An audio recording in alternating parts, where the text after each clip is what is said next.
बिस्मिल्लाहिर्रहमानिर्रहीम। अस्सलाम वालेकुम स्टूडेंट्स। आज की वीडियो में हम class 9th maths national book foundation chapter number 11 की मिसलेनियस एक्सरसाइज को स्टार्ट करने जा रहे हैं। जैसा कि स्टूडेंट्स आप जानते हैं कि हमारा क्वेश्चन नंबर 1 हमेशा मिसलेनियस एक्सरसाइज का बेस्ड होता है MCQs के ऊपर। तो हम करते हैं क्वेश्चन नंबर 2 को। ये सारे जो बेसिक कॉन्सेप्ट्स हैं वो हम प्रीवियस वीडियोज़ में पढ़ चुके हैं जब हम चैप्टर नंबर 11 की एक्सरसाइजेज को कर रहे थे। तो हम वही बेसिक कॉन्सेप्ट्स, वही चीज़ें, वही फार्मूलाज, वही सारा कुछ याद रखते हुए इन क्वेश्चंस को सॉल्व करेंगे। तो हमारे पास यहाँ पे है कि for the following data, question number 2 start कर रही हूँ कि for the following data find mean, mode and median. हमने मीन के बारे में भी पढ़ा, मोड के बारे में भी पढ़ा और मीडियन के बारे में भी पढ़ा था। अब ये हमारे पास डाटा दिया हुआ है एक्स और फ्रीक्वेंसी दी गई है। हमने यहाँ पे बॉक्स बना लेना है एक्स और एफ का, फिर इसी के थ्रू मीन को भी फाइंड करना है, मोड को भी फाइंड करना है और मीडियन को भी फाइंड करना है। साथ ही साथ मीन, मीडियन और मोड का फॉर्मूला भी मैं लिख दूंगी और साथ साथ हम इसको फाइंड करते जाएंगे। तो स्टूडेंट्स आप देख सकते हैं कि मैंने सारा का सारा डाटा जो हमें क्वेश्चन में दिया गया था वो यहाँ पे एक टेबल की फॉर्म में लिखा है। अब यहाँ पे हमारे पास मीन का फॉर्मूला है सम ऑफ एफ एक्स, यानी कि हमने एफ एक्स का सम लेना है। इसका मतलब है इससे पहले हमें एफ एक्स लेना पड़ेगा। एफ एक्स से मुराद है कि ये जो एफ और एक्स हैं इन दोनों को आपस में हमने मल्टीप्लाई करना है। क्या करना है? मल्टीप्लाई करना है। जब इनके बीच कोई साइन हमें नहीं नजर आ रहा तो हम कहेंगे कि ये दोनों आपस में क्या हो रही है? मल्टीप्लाई हो रही है। तो हम यहाँ पे एफ एक्स के एक टेबल बनाएंगे और साथ ही साथ इनको मल्टीप्लाई करते जाएंगे। जैसे यहाँ पे लिखा है 5 मल्टीप्लाई बाय 2, साथ साथ मल्टीप्लाई करते जाएंगे। 5 multiply by 2 is equal to 10, 10 4 time 40, इसी तरह 15 6 टाइम होता है 90, 20 को 8 के साथ मल्टीप्लाई करेंगे तो आंसर आएगा 160। कैलकुलेटर पे कैलकुलेट करते जाना है सिर्फ। उसके बाद हमारे पास 25 10 आर 250 आता है। इसी तरह 30 multiply by 7 is equal to 210 आता है। इसी तरह हमारे पास नेक्स्ट 35 को 5 से मल्टीप्लाई करने से 175 आता है। लास्ट हमारे पास 40 मल्टीप्लाई बाय 3 है जिसका आंसर आता है 120। अब यहाँ पे इन सब को हमने क्या करना है? प्लस करना है, सम लेना है इनका, क्योंकि हमारे पास ये जो सिग्मा होता है ना इसका मतलब सम ही होता है। तो हम सम ऑफ एफ एक्स ले लेंगे। अब जब हम इसका सम लेंगे तो हमारे पास आंसर आएगा 1055। मैंने सारे का सम लिया तो मेरे पास क्या आंसर आया? 1055। इसी के साथ साथ ये तो कंप्लीट हुआ, लेकिन इसका जो नीचे वाला पार्ट है जिसमें सम ऑफ एफ लिखा हुआ है तो इसमें है कि हमने सम लेना है किसका? पूरी फ्रीक्वेंसी का। तो जब हम इस पूरी फ्रीक्वेंसी को ऐड करेंगे तो हमारे पास आंसर आएगा 45। अब ये दोनों आंसर हमने यहाँ पे मीन वाले फार्मूले के अंदर पुट कर देने हैं। तो चलिए स्टूडेंट यहाँ पे फार्मूले की तरफ आते हैं और इसके अंदर इसको पुट करते हैं। हमारे पास सम ऑफ एफ एक्स आया था 1055 divided by sum of frequency क्या आई थी? 45। ये हमारे पास क्या आई थी? सम ऑफ फ्रीक्वेंसी। तो यहाँ पे मैं लिख लेती हूँ डिवाइडेड बाय 45। तो जब हम इन दोनों को कैलकुलेट करेंगे तो हमारे पास आंसर क्या आएगा? 23.44। अब ये तो हमारे पास आ गया है इसका मीन। मजीद जाएंगे मीडियन की तरफ। मीडियन में यहाँ पे आप देखें हमारे पास ये कितने सारे नंबर्स थे? 1 2 3 4 5 6 7 8 नंबर्स थे और ये इवन नंबर्स हैं। तो यहाँ पे हमने इवन वाला जो मीडियन को फाइंड करते हैं ना, तो हम वो वाला देखते हैं जो डाटा दिया होता है, देखते हैं कि वो इवन है या ऑड है, तो उसके मुताबिक हम फॉर्मूला यूज करते हैं। चूंकि ये इवन है तो मैंने इसके लिए ये फॉर्मूला यूज किया है। और यहाँ पे एन नंबर, यानी नंबर से मुराद क्या है? फ्रीक्वेंसी। तो वो फ्रीक्वेंसी जो होगी वो हमारे पास कितनी थी? 45। तो यहाँ पे क्या आ जाएगा? 45 प्लस 1 डिवाइडेड बाई 2। तो 45 प्लस 1 इज इक्वल टू 46। 46 को हम डिवाइड करेंगे किसके साथ? 2 के साथ। तो हमारे पास आंसर आ जाएगा 23। आप लोग ये देख सकते हैं मैंने ये किया है 23 हमारा आंसर आया है। तो यहाँ पे मैं लिख लेती हूँ कि हमारे पास क्या आंसर है? 23। अच्छा, अब इसके बाद हमारे पास आता है मोड। ये तो हमारा मीडियन का आंसर था ना, हमने अब निकालना है मोड को। अब मोड कहाँ से निकलता है? मोड हमारा निकलता है मीडियन से ही। मीडियन में हमारे पास क्या था, 23 था। हमने यहाँ पे कुमुलेटिव फ्रीक्वेंसी निकालनी है। क्या निकालनी है? कुमुलेटिव फ्रीक्वेंसी निकालनी है। और हमने कुमुलेटिव फ्रीक्वेंसी को निकालने का मेथड भी सीखा हुआ है। हम जब वो निकालेंगे तो हमारे पास इसका मोड आएगा।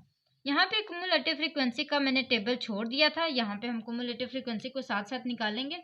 और वो कहाँ से निकालते हैं? फ्रीक्वेंसी से। सबसे पहले तो फ्रीक्वेंसी का जो अपर फर्स्ट नंबर है उसको लिख लेते हैं और फिर साथ साथ इसको प्लस करते जाते हैं, ऐड करते जाते हैं। 2, इसी तरह ये 2 + 4 = 6, इसी तरह 6 + 6 = 12, 12 + 8 = 20, इस तरह करते जाना है। ठीक है, 20 + 10 = 30, 30 + 7 = 37, 37 + 5 = 42 और 42 + 3 = 45। तो ये देखिए कि हमारे पास लास्ट वही आंसर आया है जो हमारा इसको ऐड करके आया था। तो इसका मतलब है हमारी क्युमुलेटिव फ्रीक्वेंसी ठीक आई है। अब हमने देखना है ये 23 मीडियन को। अगर हम यहाँ पे देखें कि हमारे पास 23 आई है, तो 23 यहाँ पे आप देखें कि कहाँ पे है एग्जिस्ट करती। तो वो यहाँ पे जो है वो हमारे पास ये वाली ऐसी क्लास है जिसमें 23 एग्जिस्ट कर सकते हैं, क्योंकि हमने उससे बड़ी वाली रकम को लेना होता है, उससे छोटी रकम को हम नहीं ले सकते। तो हमारे पास ये जो है इसकी आएगी, इसकी ये वाली जो क्लास है वो हमारे पास आएगी। और हम यहाँ पे देखेंगे कि हमारे पास मोड क्या है। तो ये जो है ये हमारे पास वो है 25। तो यहाँ पे इसका मतलब है कि मीडियन हमारे पास 25 आ जाएगा। और जो इसकी सबसे ज़्यादा फ्रीक्वेंसी थी उसी को देख के हम मोड भी निकालेंगे। तो अमूमन ऐसा ही होता है, जिस क्लास को हम मीडियन के लिए चूज करते हैं वही क्लास मोड के लिए भी आंसर लेके आती है। यानी कि मीडियन के लिए हमने ये 23 देखा था ना, तो हमारे पास 25, 23 का मतलब यही था कि हमने क्युमुलेटिव फ्रीक्वेंसी से देखना था। तो वो जब देखा तो हमारे पास आंसर क्या आया, फर्स्ट जो इसका एक्स में था वो 25 था, तो ये इसका आंसर है। पीछे रह बचा मोड। अब मोड देखें कि इसमें सबसे ज्यादा फ्रीक्वेंसी किसकी है, ये इसकी है 10, इसी क्लास में है और वो इसका आंसर भी क्या आया है 25। तो यहाँ तक हमारे पास जो मीडियन, मोड और मीन थे वो तीनों फाइंड हो चुके हैं। और इसी के साथ साथ हमारा क्वेश्चन नंबर 2 कंप्लीट होता है। उम्मीद है स्टूडेंट्स आपको अच्छे से समझ आ रहा होगा। आइए क्वेश्चन नंबर 3 की तरफ चलते हैं। और इसी को स्टार्ट करने से पहले आपको बताती चलूं कि अगर आप हमारे चैनल पर न्यू हैं तो सब्सक्राइब करें, वीडियो अच्छी लगे तो लाइक ज़रूर किया करें। अब क्वेश्चन नंबर 3 में हमें दिया गया है कि find the median for the following frequency distribution. हमें यहाँ पे एक ग्रुप डाटा दिया हुआ है, ग्रुप डी है ना, क्लासेस दी हुई हैं। यहाँ पे हमारे पास ग्रुप डाटा है और हमने इसका मीडियन फाइंड करना है। और हमें ग्रुप डाटा निकालने के लिए, ग्रुप डाटा मीडियन का निकालने के लिए मीडियन का वही फॉर्मूला पता होना चाहिए जो ग्रुप डाटा के लिए यूज होता है। तो सबसे पहले तो मैं इसको टेबल की फॉर्म में बना लेती हूँ, फिर हम मीडियन की तरफ आएंगे। तो स्टूडेंट्स यहाँ पे आप सोच रहे होंगे कि मैंने इस टेबल को ऐसे क्यों बनाया है, इसमें इस स्पेस को क्यों छोड़ा है। ये इसलिए छोड़ा है क्योंकि हमारे पास मीडियन में इस क्लास का और इस क्लास का सेम होना ज़रूरी होता है। तो चूंकि यहाँ पे ये नहीं है, ऐसे ये सेम नहीं है, तो हम क्या करेंगे, क्लास बाउंड्रीज निकाल लेंगे। हमें पता है कि क्लास बाउंड्रीज में हम जो लोअर क्लास होती है उससे 0.5 माइनस करते हैं और नेक्स्ट वाली में 0.5 ऐड कर देते हैं अपर क्लास में। तो इसी को ऐड करने से और इससे एक सब्ट्रैक्ट करने से हमारे पास ये दोनों क्लासेस आपस में सेम होती जाती हैं। तो आइए सबसे पहले हम इसकी क्लास बाउंड्रीज निकालें। तो हमारे पास यहाँ पे आ जाएगा 29.5 टू 39.5, इसी तरह 39.5 टू 49.5, इसी तरह 49.5 टू 59.5 और 59.5 टू 69.5, मजीद 69.5 टू 79.5। अब ये तो हमारे पास इसका आंसर आ गया, यानी कि हमने इसकी जो क्लास बाउंड्रीज थी वो निकाल ली है। अब इसके लिए मजीद एक और चीज चाहिए होती है, वो क्या होती है, कुमुलेटिव फ्रीक्वेंसी। तो हम यहाँ पे इसके लिए कुमुलेटिव फ्रीक्वेंसी को भी निकालेंगे। जब भी हम मीडियन फाइंड करते हैं ना, तो हम ये 4 चीज़ों को लेके चलते हैं। अगर तो हमारे पास क्लास बाउंड्रीज पहले से ही बनी हो तो फिर हम 3 ही टेबल बनाते हैं, सिर्फ फ्रीक्वेंसी का, कुमुलेटिव फ्रीक्वेंसी का और क्लास बाउंड्रीज का। लेकिन अगर ऐसा ना हो तो फिर हमें एक और एडिशन करनी पड़ती है क्लास बाउंड्रीज की। तो हमारे पास क्लास क्युमुलेटिव फ्रीक्वेंसी जो है वो कैसे आई थी, पहले भी हमने फाइंड की। हमारे पास 3 एज इट इज आएगा। इसी तरह 8 + 8 11 11 और इसी तरह +11 22 22 में प्लस किया 5 को तो 27 27 में प्लस किया तो 4 को तो 31। तो इसका मतलब है सम ऑफ फ्रीक्वेंसी हमारे पास क्या है 31। अब आप यहाँ पे देख सकते हैं कि हमारे पास सबसे पहले एल कहाँ से आएगा। एल एच क्या होता है, साइज होता है। यहाँ पे हम देखते हैं कि कितना साइज रखा गया है। 30 से 39 में, 40 से 49 में, सब में कितना साइज है, सेम ही साइज है ना। तो साइज हमारे पास क्या है, हमारा साइज है 10। तो हम क्या लिखेंगे 10। ये हमारे पास आ गया। मजीद ये जो फ्रीक्वेंसी होगी ये हम एक सिलेक्टेड वे में दिखाएंगे। तो वो हम फाइंड करते हैं पोजीशन ऑफ मीडियन से। अब पोजीशन ऑफ मीडियन कैसे फाइंड करते हैं, जैसे हमने यहाँ पे किया था ना, ये तो इवन नंबर के लिए किया था ना। अब हमने फाइंड करना है ऑड नंबर के लिए, क्योंकि ये जो हमारे पास क्लासेस हैं ये ऑड नंबर हैं में है 1 2 3 4 5 ऑड है ना। तो हम यहाँ पे पोजीशन ऑफ मीडियन सबसे पहले फाइंड करेंगे और फिर देखेंगे कि हमारे पास कौन सी क्लास इसमें से सिलेक्ट की जाएगी। तो position of median is equal to, जब भी ऑड नंबर होता है तो क्या करते हैं, n को डिवाइड करते हैं 2 के साथ। तो n हमारे पास यहाँ पे क्या था, नंबर ऑफ फ्रीक्वेंसी कितनी आई थी 31। तो हम 31 को डिवाइड कर लेंगे 2 के साथ और हमारे पास आंसर आ जाएगा 15.5। अब हमने 15.5 आंसर देखा तो हमने देखा कि यहाँ पे ऐसी कौन सी क्लास है जिससे ये बड़ा, जिससे ये छोटा है, लेकिन मतलब कि ऐसी क्लास लेनी है कि इससे छोटा ना हो, इससे बड़ा बेशक हो जाए। तो इससे छोटा जो है वो ये है, ये नहीं लेना, इससे बड़ी जो वैल्यू है वो लें कुमुलेटिव फ्रीक्वेंसी की, याद रहे। तो ये हमारे पास है, हम इस क्लास को ऐसे सर्कल लगा लेते हैं और हम कहते हैं कि हमने इसी क्लास के साथ चलना है। इसी क्लास की जो सबसे लोअर हमारे पास होगी ना, जो लोअर क्लास होगी उसको हम कंसिडर करेंगे कि ये हमारे पास क्या है, ये हमारे पास एल है। अब एल कहाँ से, ये जो सारी ये है ना इसकी पुटिंग करनी है।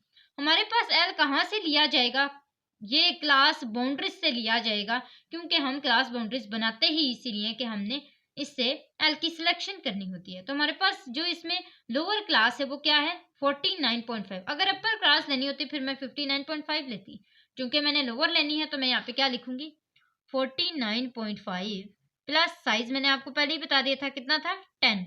फ्रीक्वेंसी, फ्रीक्वेंसी यहाँ पे देखें इसकी कितनी है, इसी लाइन में सारा कुछ देखना है। इसकी फ्रीक्वेंसी कितनी है 11।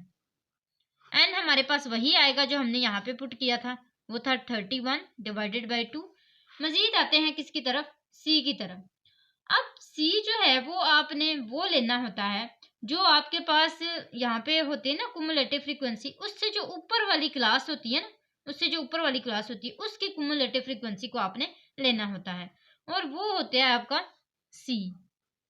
तो ये हमारे पास सी आ गया। अब हम इसको मजीद कैलकुलेट करते जाते हैं तो ये आ जाएगा 49 प्लस 10 को सबसे पहले हम लोग मल्टीप्लाई कर देते हैं 4.5 से, क्योंकि इस सारे को करने से हमारे पास आंसर आएगा 4.5। तो ये हमारे पास आ जाएगा 4.5 multiply 10 is equal to 45। 45 divided by 11 plus 49.5। तो इसको डिवाइड करने से हमारे पास आंसर आता है 4.09। अब हम इसको प्लस कर लेंगे 49.5 के साथ, तो हमारे पास आंसर आ जाएगा 53.59 आंसर है। ठीक है, ये हमारे पास जो है अप्रोक्सीमेटली 53 आंसर आता है इसका। अगर हम लोग 0.5 की एडिशन कर दें ना तो हमारे पास ये 54 भी बन जाएगा, क्योंकि अगली रकम जो है वो 5 या 5 से बड़ी हो तो फिर हम एक ऐड कर देते हैं ना, तो 54 भी इसका आंसर आ सकता है। अदरवाइज अगर इस तरह भी लिख दें तो आपका आंसर बिल्कुल ठीक होगा। तो ये हमारे पास इसका आंसर आ चुका है। आइए नेक्स्ट क्वेश्चन की तरफ चलते हैं, क्वेश्चन नंबर 4। तो स्टूडेंट्स क्वेश्चन नंबर 4 काफ़ी सिंपल है।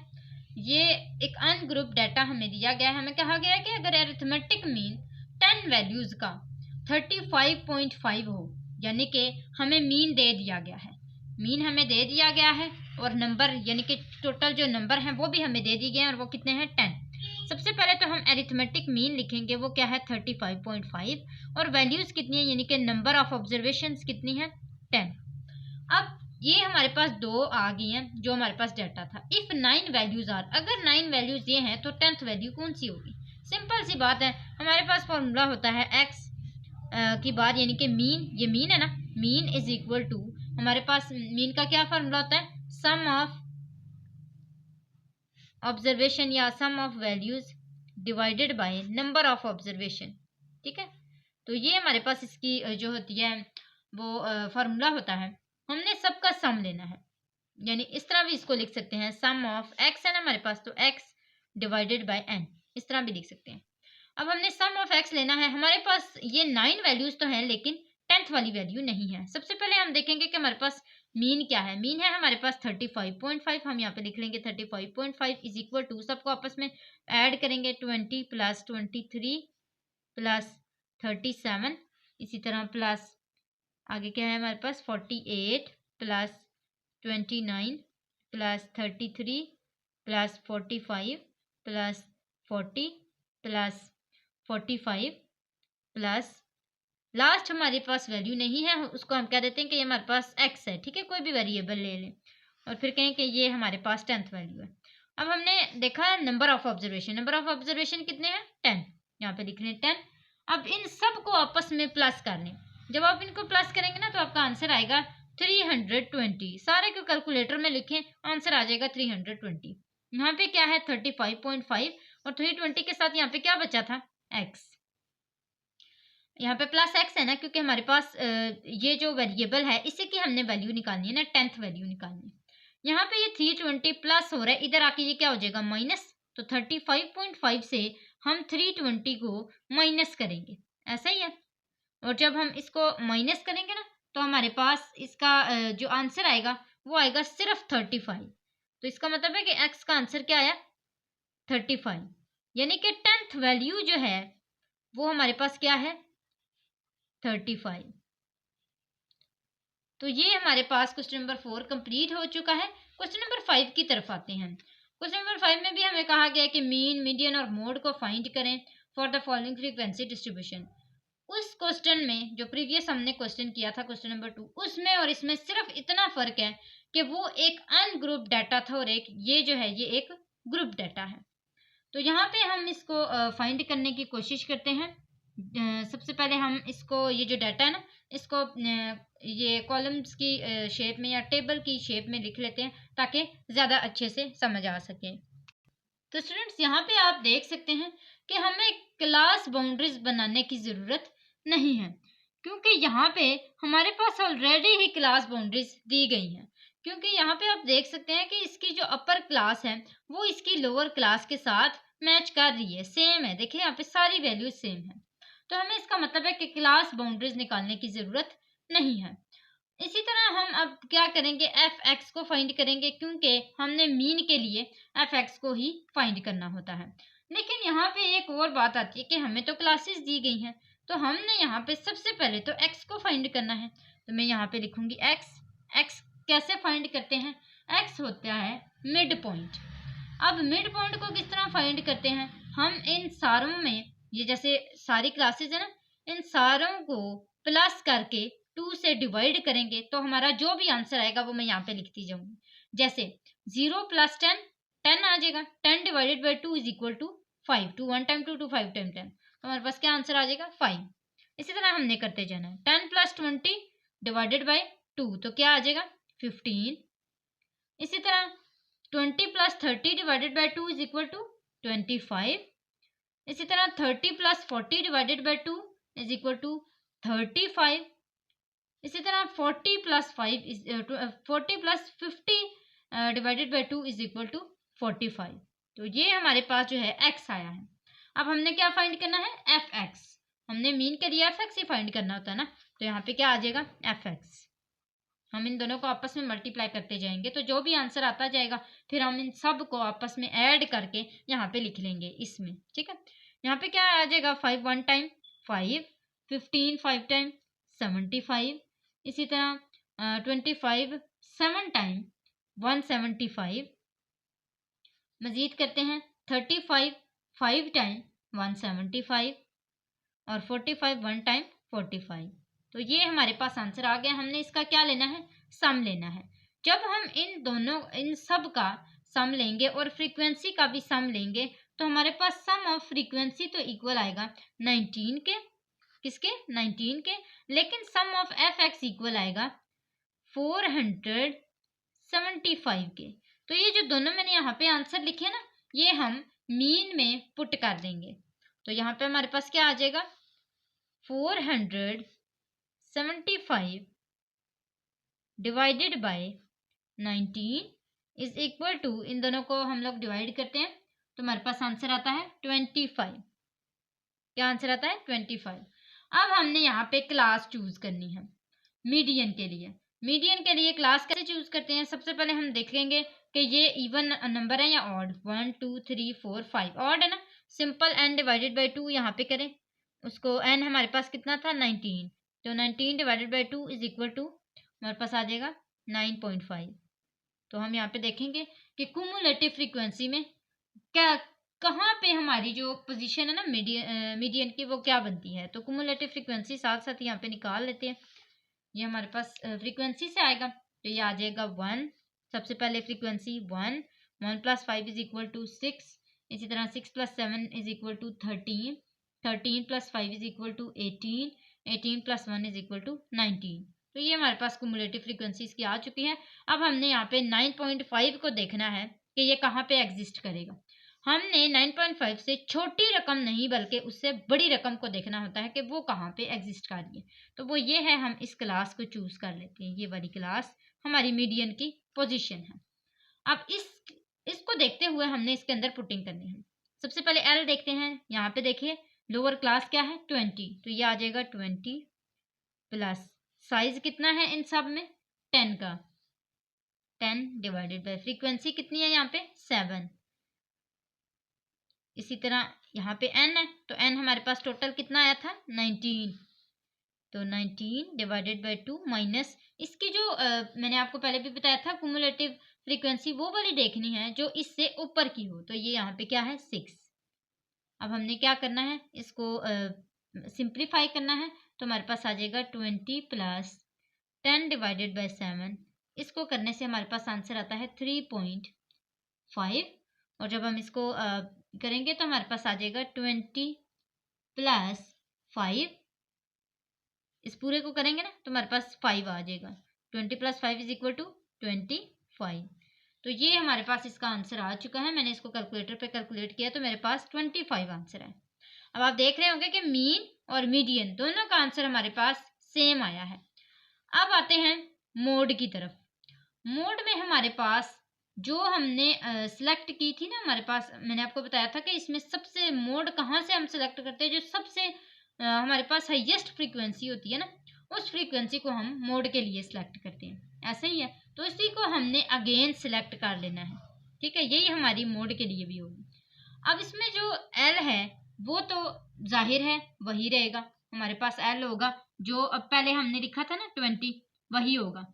वो हम यहाँ पे लिख लेंगे कि ये हमारे पास क्या है 20 है। प्लस अब आती है एफ एम की बारी। एफ एम हम किसको कंसिडर करते हैं, हमने फ्रीक्वेंसी में से जो सबसे ज्यादा फ्रीक्वेंसी होती है या जो हमारी मोड की जो हमारे पास मॉडल क्लास होती है, इसको मॉडल क्लास कहते हैं ना, जो हम मोड के लिए सेलेक्ट करते हैं, मॉडल क्लास की जो फ्रीक्वेंसी होती है हम उस फ्रीक्वेंसी को यहाँ पे लिखते हैं। तो ये हमारे पास आ जाती है 7 माइनस। अब F1 कहाँ से आता है, F1 इसके ऊपर वाली होती है और F2 इसके नीचे वाली होती है। तो F1 हमारे पास क्या है 5 डिवाइडेड बाई 2। FM हमने क्या यहाँ पे कंसिडर की थी 7 माइनस F1 5 माइनस F2 मैंने क्या कहा था 5। तो ये हमारे पास आ गया। अब इसके बाद हमने मल्टीप्लाई करना है किससे, साइज से। साइज हमारे पास कितना था, आगे भी 10 ही था। तो यहाँ पे हमारे पास आ जाएगा 20 plus 7 minus 5 is equal to 2। तो ये हमारे पास आ जाएगा 2 डिवाइडेड बाई 7 2 टाइम 14 और 14, तो हमारे पास -5 और -5 किसके इक्वल आता है 4 के इक्वल आता है। तो ये हमारे पास आ गया। अब अगर हम इन दोनों को काटना चाहें तो काट भी सकते हैं। 2 1 टाइम 2 2 2 टाइम 4। मजीद करते हैं मल्टीप्लाई हमने किसके साथ करना है, इसको 10 के साथ, तो यहाँ पे आ जाएगा multiply by 10, two one time two और टू 5 टाइम 10, तो आंसर हमारे पास क्या है 20 + 5, 20 + 5 इज इक्वल टू 25। अब आप देख सकते हैं हमारे पास तीनों आंसर मीन, मीडियन और मोड के सेम आए हैं, तो इसका मतलब है कि हमारा आंसर बिल्कुल ठीक है। आप इसको एक दफ़ा देख सकते हैं, आप चाहें तो इससे स्क्रीनशॉट भी ले सकते हैं। अब हम आते हैं क्वेश्चन नंबर 6 की तरफ। क्वेश्चन नंबर 6 में हमें दिया गया है कि Afan is learning to play dart, ही प्लेज इट 20 टाइम्स। अब उसने डार्ट को खेला है 20 टाइम्स ईच डे, हर दिन, एंड प्रोबेबिलिटी ऑफ हिटिंग। अच्छा, हमने ये प्रोबेबिलिटी के बारे में पूरा पढ़ा था, हर कॉन्सेप्ट हमने क्लियर किया था। अगर आप वो वीडियो देखना चाहते हैं तो आप मेरे चैनल हफ्सा स्टडी पे दी गए प्ले लिस्ट की फॉर्म में चैप्टर नंबर 11 को देख सकते हैं। इसके अलावा भी अगर आपको कोई भी वीडियो चाहिए, मैंने पूरी बुक की सारी की सारी वीडियोस बना ली हैं और आज हमारी इस बुक की लास्ट वीडियो है। तो अगर आप वो सारी वीडियोस देखना चाहते हैं तो आप मेरे चैनल हफ्सा स्टडी पर जाकर देख सकते हैं। हर चैप्टर के लिए सेपरेट मैंने सारे के सारे प्लेलिस्ट बनाए हैं। अब यहाँ पे हमारे पास कहा गया है कि and probability of hitting bull's eye is 1 divided by 10 find. हमने फाइंड करना है expected number of hits in 25 days को और expected number of misses in 25 days को।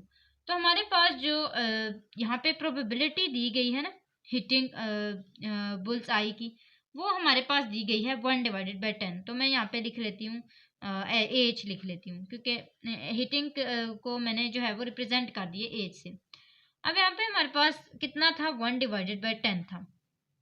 मजीद हम देखते हैं कि हर दिन कितना खेला जा रहा था, ये भी लिख लेते हैं कि प्ले ईच डे 20 टाइम्स, ऐसे ही था। हमने फर्स्ट पार्ट को अगर सॉल्व करना है कि expected number of hits in 25 days, तो हम कैसे करेंगे? ए वाला पार्ट, ए वाले पार्ट में प्ले 25 डेज, 25 डेज की बात हुई है ना, अगर 25 डेज खेला जाए तो फिर हम कितने टाइम खेलेंगे?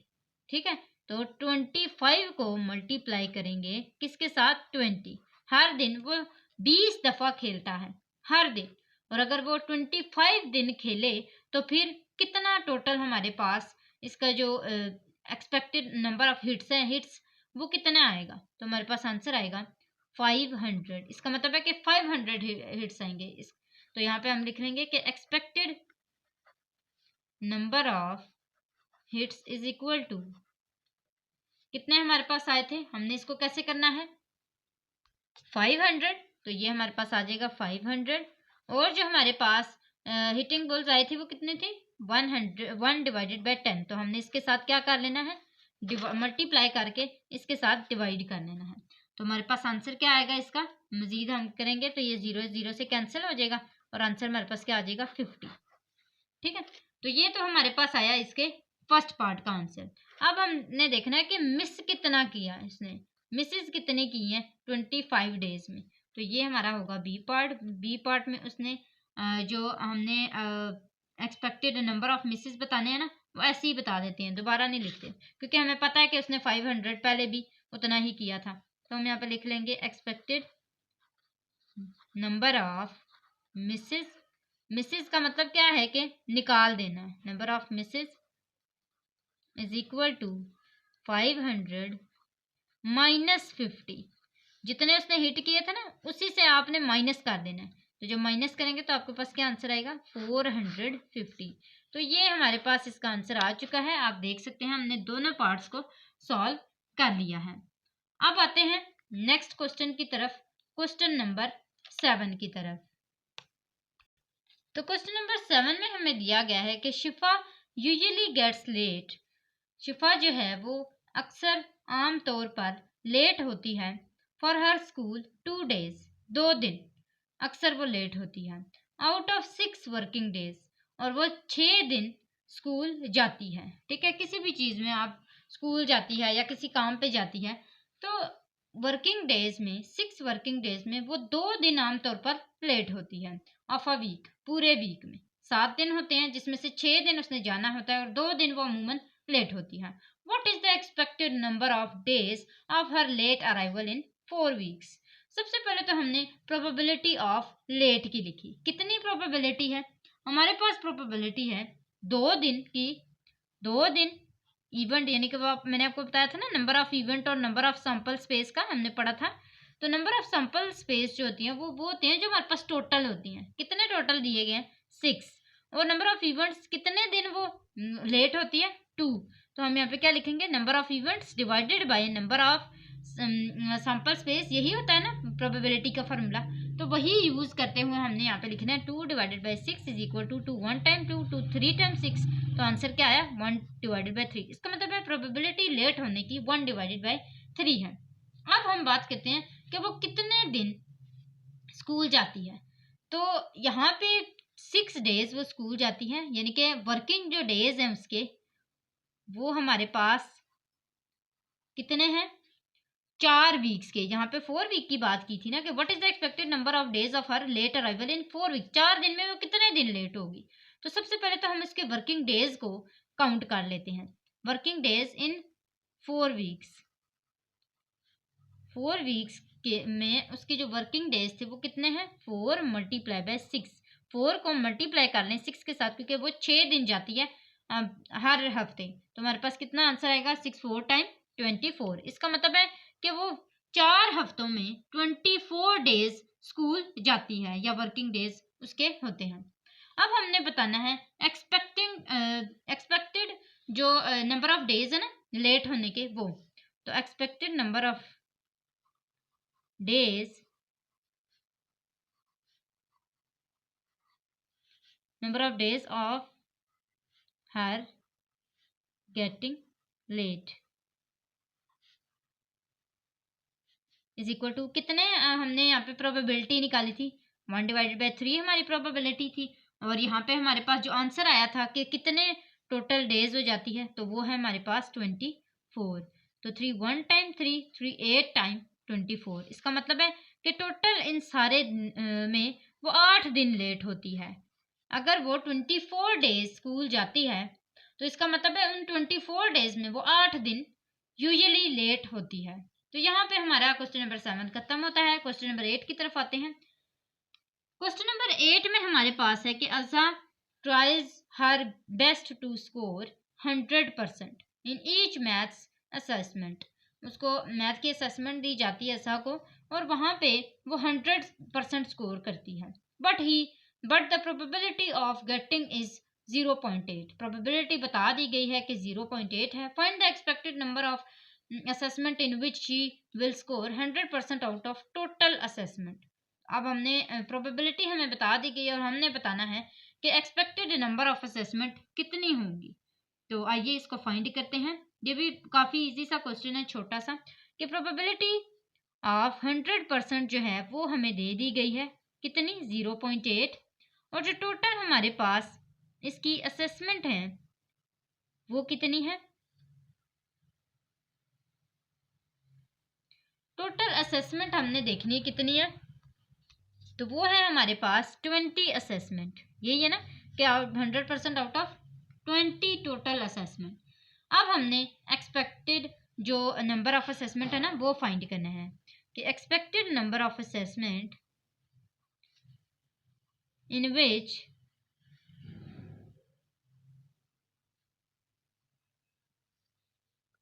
Which she will score 100%। ठीक है, इन विच शी स्कोर 100%। ठीक है, शी विल स्कोर 100%। अब 100% जब वो स्कोर करेगी तो कितने में करेगी?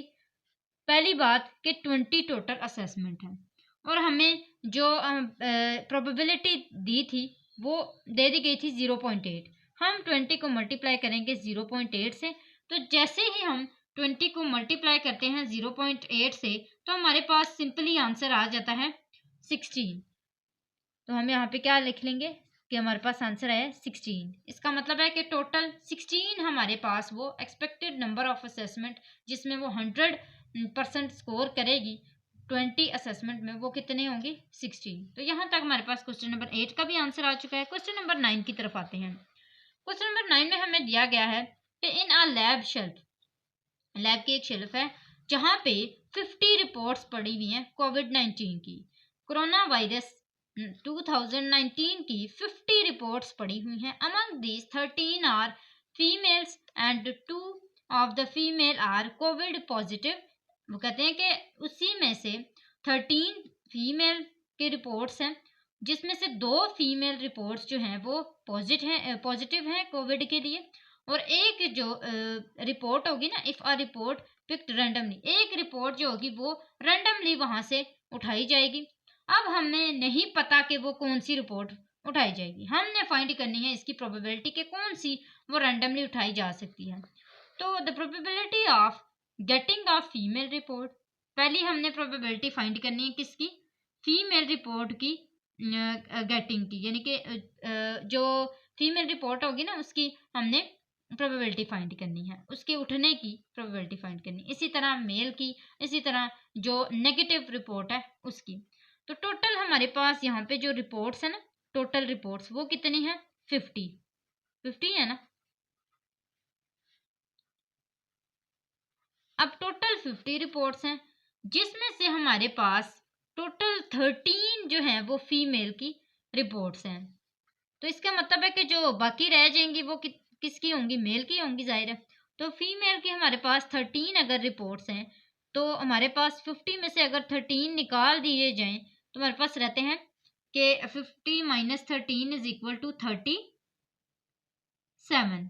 तो हमारे पास आंसर क्या आ जाएगा, 37 जो है वो मेल की रिपोर्ट्स हैं। ठीक है, ये हमारे पास 13 फीमेल की रिपोर्ट्स थी और मेल की हमारे पास 37 रिपोर्ट्स आई हैं।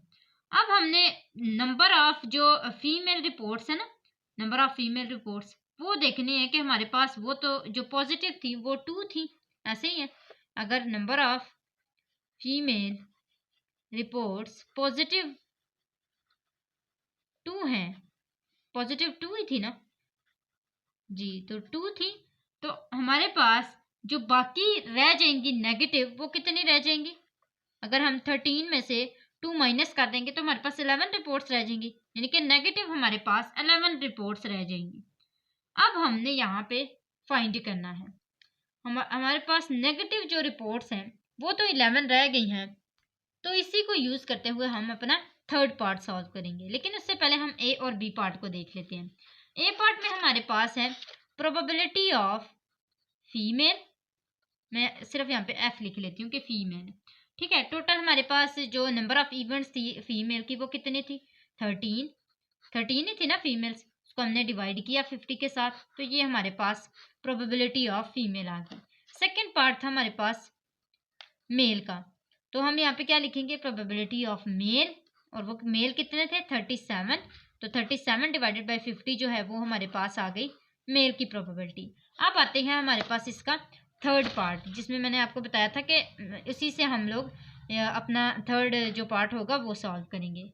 तो probability of female negative reports की बात हुई है ना, इज इक्वल टू, कितने नेगेटिव रिपोर्ट्स आई थी, 11 ही आई थी ना, तो हम यहाँ पे क्या लिख लेंगे, 11 डिवाइडेड बाय, और टोटल जो हमारे पास इसकी फीमेल जो हमारे पास टोटल इसकी रिपोर्ट्स थी वो कितनी थी, नंबर ऑफ सैंपल स्पेस 50, तो हम यहाँ पे क्या लिख लेंगे, 50। आप देख रहे हैं कि सारे सैंपल स्पेस जो हैं वो सेम है, सिर्फ हमारे पास यहाँ पे इवेंट्स चेंज हो रही हैं। तो यहाँ तक थी आज की हमारी वीडियो, और इसी वीडियो के साथ साथ हमारे आज के 11 चैप्टर्स कंप्लीट हो चुके हैं। उम्मीद है आपको अच्छे से समझ आए गए होंगे। तो आपने जाते जाते हमारे चैनल को ज़रूर सब्सक्राइब करना है, हम आपके लिए नया ज़रूर कुछ लेके आएंगे। और अभी जो हमारे कुछ चैप्टर्स रह गए हैं ना, इम्पोर्टेंट क्वेश्चन बताने वाले, वो भी मैं ज़रूर बताऊंगी जो हमारे रह गए हैं। तो आज के लिए बस इतना ही था, अगली वीडियो तक के लिए अल्लाह हाफिज़।